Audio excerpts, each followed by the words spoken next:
What's up, people? We are back with more of Sound of Drop Fall into Poison.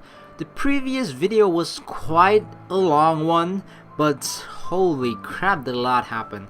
So we went into the director's office and we actually sort of found out that we already had our thoughts about it. The fact that Kenji and Riko-san were working together in a sense, but now we know for sure 100% that that's the case. And at the very end, when we were trying to escape out of the director's office, we had the feeling that Kenji was sort of possessed, and at the very end we sort of saw a glimpse of Sayo's dad. So yeah, let us continue.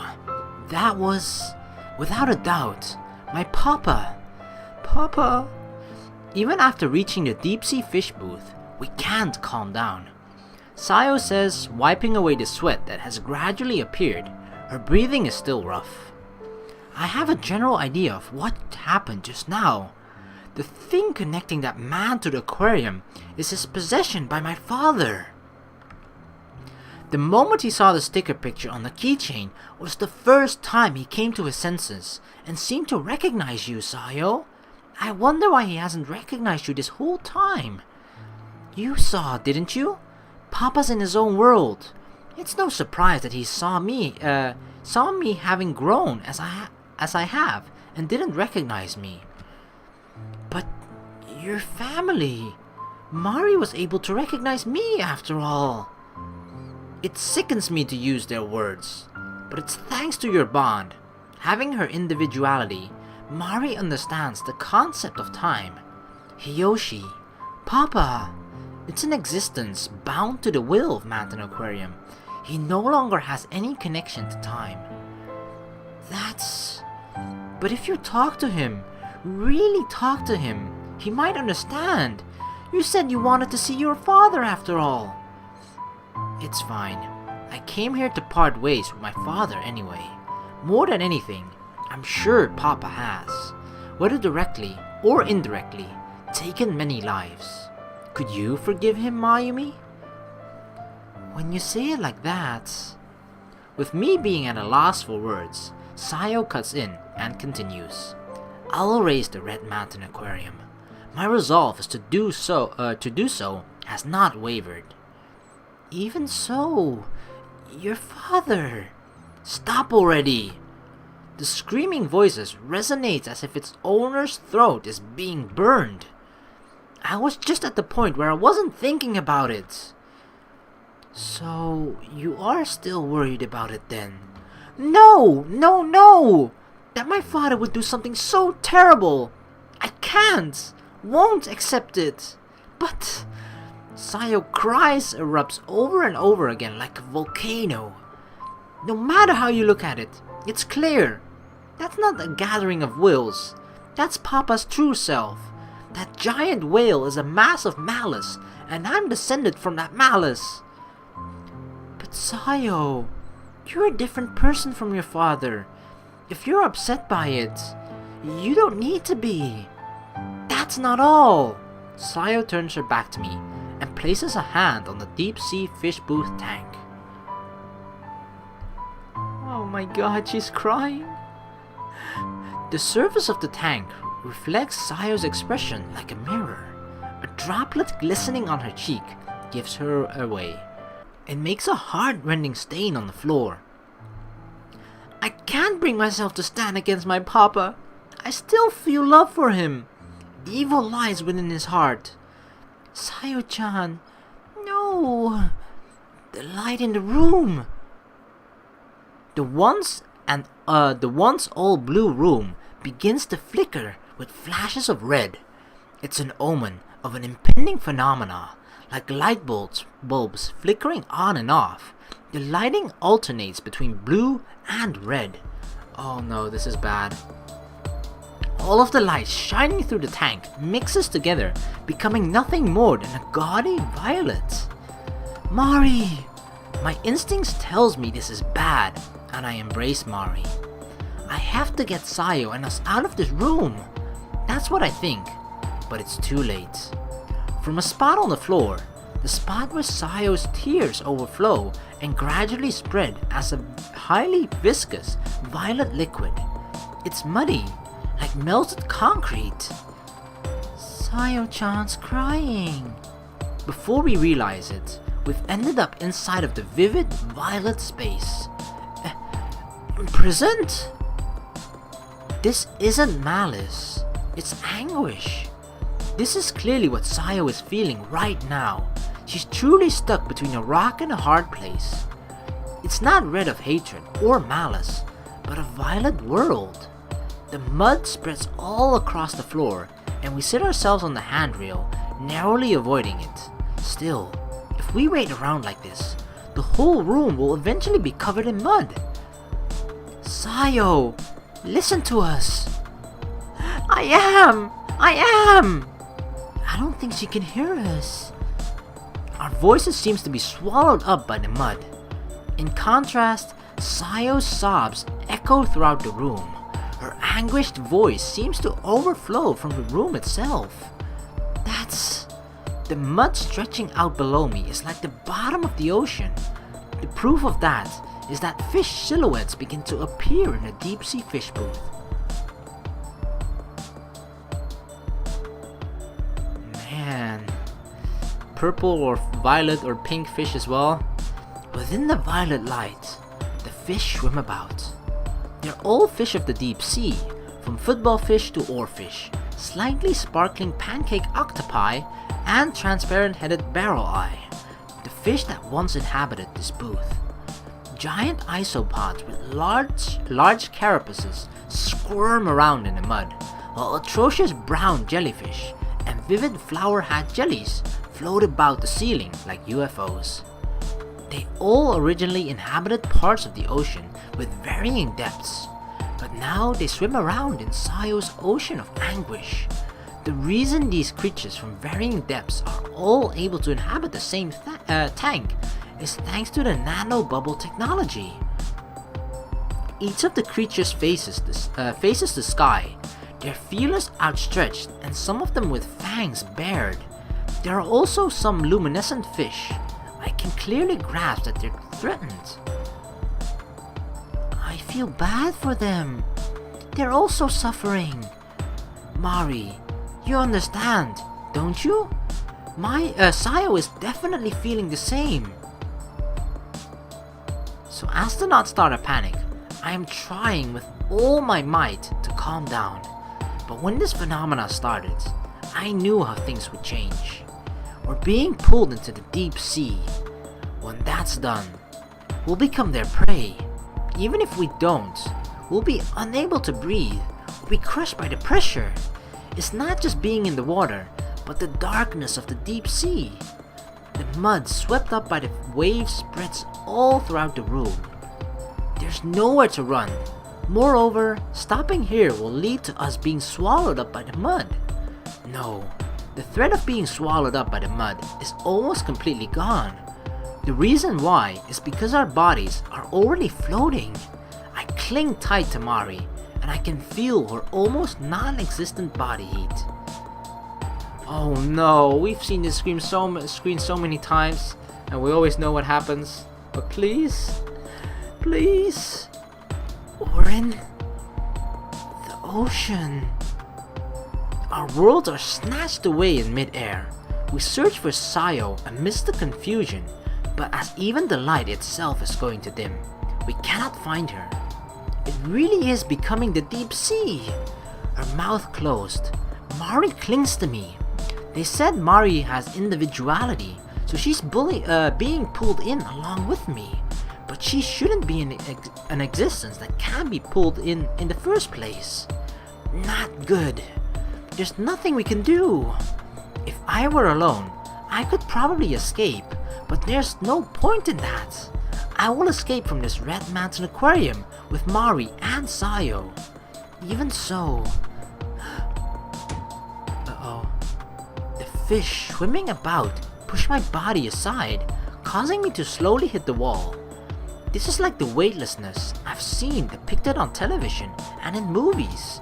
When I hit the wall once, I lose any sort of momentum, but my own body slowly begins floating towards the opposite wall. I'm lucky that any velocity I had is lost to the water resistance, but at the same time, it's getting harder to breathe. I have to do something to change my direction so I can protect Mari. After hitting my back against the ceiling, I should be heading downward. As if it had been waiting on me, a feeler appears before my eyes. The clump-like creature that owns the feelers is stuck to the corner of the wall. The Dahlia anemone! A deep-sea anemone that gets its name from the fact that it looks like the dahlia flower. I've heard it was momentarily powerful, it has momentarily powerful venom for a sea creature. On just the strength of its venom alone, it's a ferocious creature whose sting could cause instant death. Not good. At this rate, I'll be preyed upon by that massive feeler. But with my pace so slow, the sea anemone draws closer. It's unavoidable. I'm unable to gain control of my body, and avoiding a direct hit seems unlikely. Then, I have no choice but to gamble. The sea anemone's mouth should be located at its center. I shouldn't be able to pierce the sole of my shoe, or it shouldn't. I have no choice but to use it as something of a stool to escape in the other direction. I frantically muster my strength and stretch my leg out towards the center of its body. It feels as if I had jumped into a bucket of pudding, but in spite of that, I continue to extend my foot with all of my might. Oh yeah, the pudding. My foot has sunk in, and it can't get out. Along with it, my body is being swallowed by the anemone. What I thought was his body is only feelers. Somehow, I have to do something. Despair piled on despair. Oh my god, that's so creepy. A large shadow descends from overhead.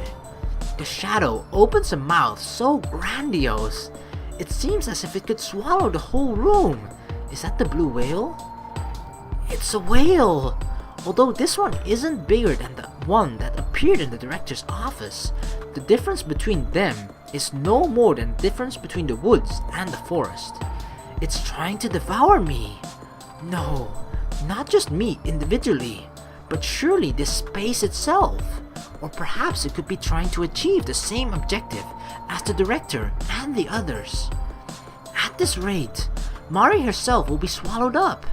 Even though this place is already underwater, if I push her away, she could be saved. Mari looks at me with an anxious expression. Oh wow.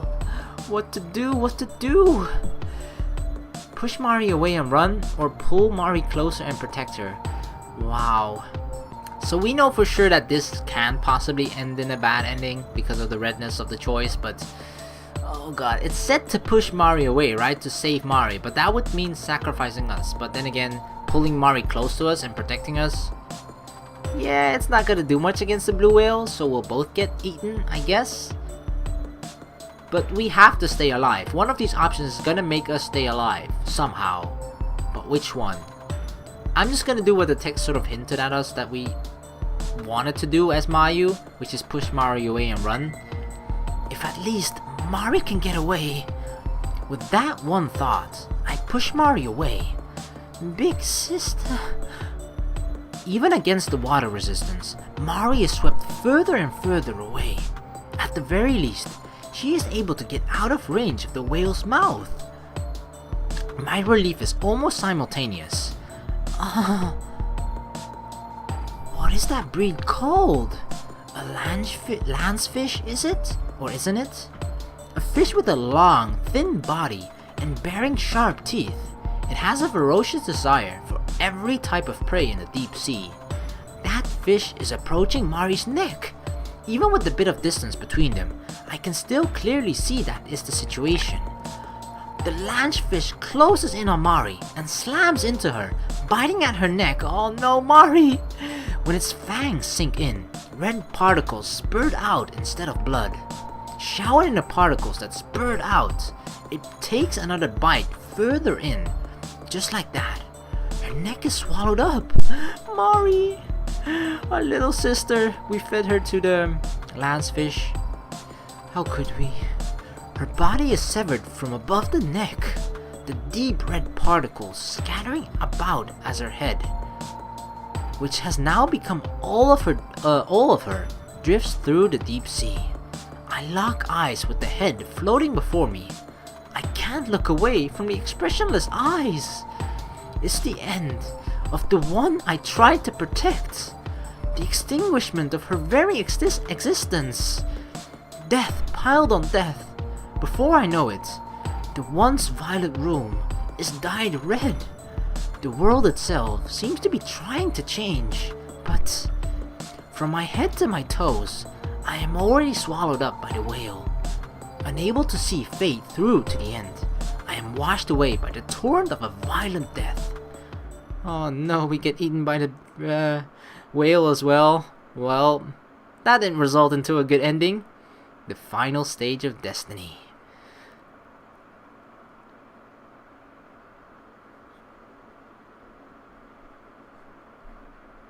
Pushing Mari away and running was not the correct option, so we're gonna have to go with pull Mari close and protect her.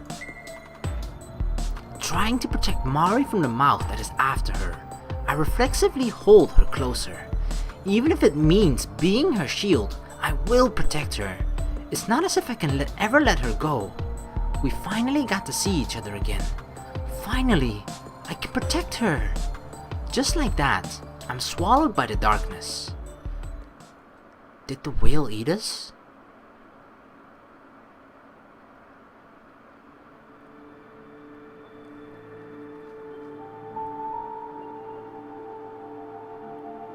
When I come to, I'm standing where the waves are breaking. This is... I don't know. When I came to, I was here. It's quiet, but a gentle wind blows. Underneath the starry sky, we're in a fantastical world. You saw it, didn't you? That violet was my true nature. It's just like Papa. The form of a darkness that seems as if it will swallow everything. Right. I was swallowed up by that whale with Mari. Where is she? She's fine. Sayo smiles.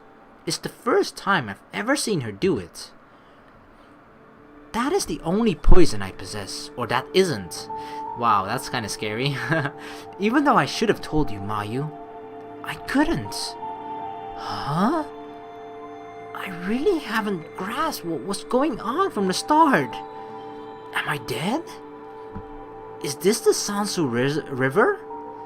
But it's not a river. Ignoring me in my confusion, Sayo continues. I met Mari 5 years ago at the Mountain Aquarium when she was alone.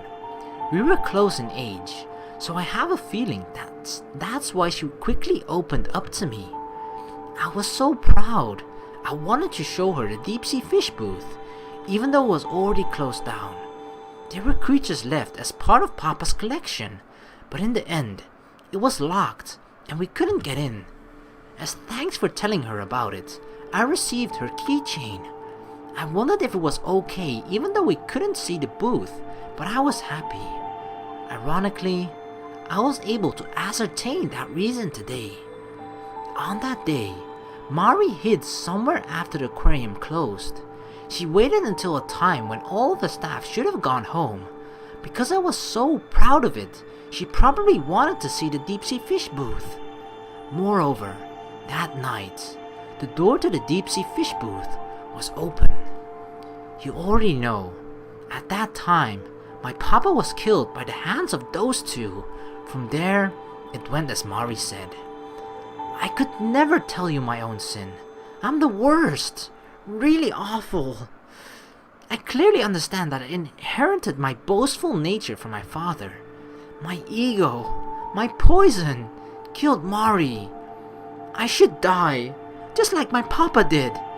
Mayu, you and Mari should erase this mountain aquarium, or Red Mountain Aquarium. I'm counting on you. As usual, Sayo says this flatly. I can feel a sense of unease in Sayo's story Somewhere there's a warped sense of distance. Don't say it like that. Tell me how you really feel. I just told you. Then I'll say it, Sayo. I wanted to be your friend, so I kept quiet. Huh? You're mad, right? When you told Mari the truth, did she get mad? Did she resent you? Mari was swept up into a tragic fate, yet she still said she wanted to see me. She said she was happy she did get to see me. Her feelings are still pure and clean. That she died because of you, Mari doesn't think anything of the sort. That's why I don't blame you either. I don't think you should die. And on that note, Mari is thinking that she wants to save you, Sayo. I'm her big sister, so I know. Moreover, I don't know what word I was gonna say, but it was something like please don't talk about yourself dying anymore. Himeno entrusted this to me. I made the decision to abandon you once, which is why I won't falter anymore. The starry sky twinkles, bathing us in faint light. That's right, Mari. You're here, right? Aww. Yep. When I look over my shoulder, there's a small silhouette. And you're glowing. Mari is tinged with a transparent blue light. Her hair color is strange, almost sublime. Isn't it great? I don't know if I'd say great or cool, right?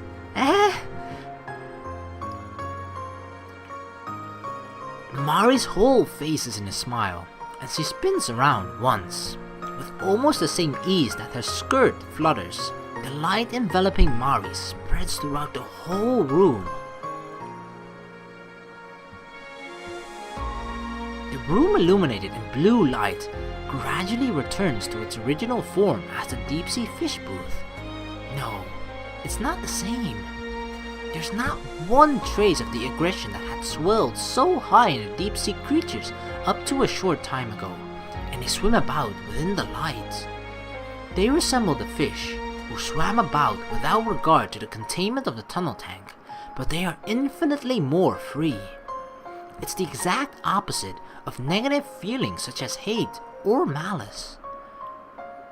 Pancake octopi, football fish, oarfish, brown jellies, and the flower hat jellyfish, barrel eye, and Chirotethus imperator, and there's a dahlia anemone, as well as an inshore hagfish. Sayo is following the fish with her eyes. Those eyes bear the purity that lives in Mari. Along the same lines, I am also enjoying being surrounded by so many different creatures like this. They can be forgiven for their previous attacks. The creatures begin to gradually swim around Mari. Mari, what did you do? I became one of the fish. I prayed and made a wish that I want to protect my big sister. Just like the director and the others? No, it's different. You don't have that sinister feeling. The only ones who do are those who make corrupt wishes. With this, we may be able to hold off that whale. On the other hand, we may also be able to destroy the Red Mountain Aquarium. Malice, hatred, anger, the imprisoned souls that have been freed from these things. Look and you understand. It's different from one unified form following one giant will, all of them being touched by Mari's light. The liberated souls are each cooperating. You could say it's numerous individuals responding as one community. We've received hope from an unexpected source. Mari, you're really amazing. Okay, I remember what I said earlier when I kind of downplayed the fact that when Mayu called Mari amazing, because at that point the only thing that we thought was sort of amazing about her, that she shared the same thing as the fish, which is basically being ghosts. But yeah, I gotta give it to Mari this time. She is freaking amazing. I become happy and embrace Mari. But it doesn't work the way it did before. Even as I pitch forward, Mari's body gives me no tactile resistance and I fall to the floor. I reach out my hands for Mari's to try and stand up, but our fingers cannot touch. My eyes surely widen as Mari gazes at me with an intense look. Big sister, I understand as well. I exhale without thinking. Her serious expression is one I've never seen before. I realize she's grown up within eternity itself. If you take care of the bad people, big sister, I'll disappear too, because this aquarium itself will cease to exist. Yeah. If everyone gets eaten up by the big whale, it might not disappear, but I don't want to stay in such a scary place forever. What Sagi no Mariko and her cohort call the whale, that giant, malevolent aggregation, is the means of closing off this world. I, personally, would not want to spend an eternity in such a place. More importantly than anything else, I refuse to let Mari be trapped. My precious little sister. She can't be saved if she can't go to heaven. I won't give up. Leave it to me. And you all go back to the real world where you can rest easy, big sister. What are you saying, Mari? We'll stand up to them. Together. I put my hand out in front of Mari. Huh? But big sister, you guys cannot do anything, can you? We can be with you, even if it's just for a little longer. With the back of my hand facing up, I stretch my arm towards Mari, and finally it seems she realized what I'm trying to do. Mari also extends her hand, laying it with, naturally, no feeling to it over mine. Even with her hand giving off no body heat, I am sure I can feel a warmth to it. Are you trying to leave me out? You want in, Sayo-chan? If you say so as well, Mari, but I'm fine. I haven't atoned just yet. If I don't at least say what I want to, I can't go home. That seems so like you, Sayo. It's not bad, is it? Saying this, Sayo places her palm on top of Mari's hand. Oddly enough, it's as if I can feel her skin. If this sensation is what we call individuality, then what they said is wrong. It's precisely because each individual can come together that we are strong. It's incomparable to just existing on survival instinct alone. Having hatred and malice as one's driving force, one can't consume everything. Humans weren't born just to survive. We'll definitely do it. I'll protect the two of you, so you definitely need to make it home. Let's not have any regrets anymore. Mari, if you're protecting me, then I will support you, and definitely return to Himeno's side. I take a small breath and look up at the ceiling. Let's head for the other side of the truth.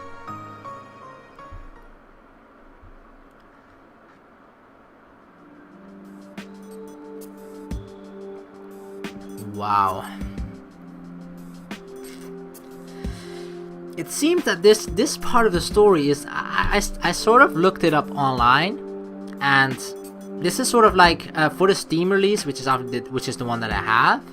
There is like they added, because the original game, when it wasn't on Steam yet, it only had 2 endings, and for the Steam release they added like, which is actually this sort of part of the story.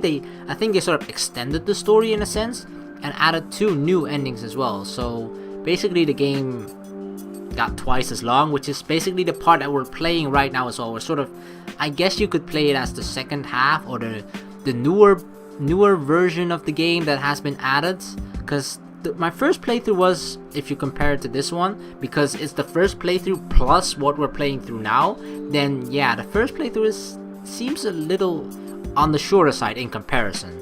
But yeah, so I think this is actually gonna go on for quite long, so that's good, of course, because I actually freaking love this, of course, and I hope you guys are enjoying it as well, because we're learning way more about the aquarium than we did through our first playthrough. So yeah, let's just continue. I want to thank you all so very much for watching. Please like and subscribe for more, and I will see you in the next video. Peace.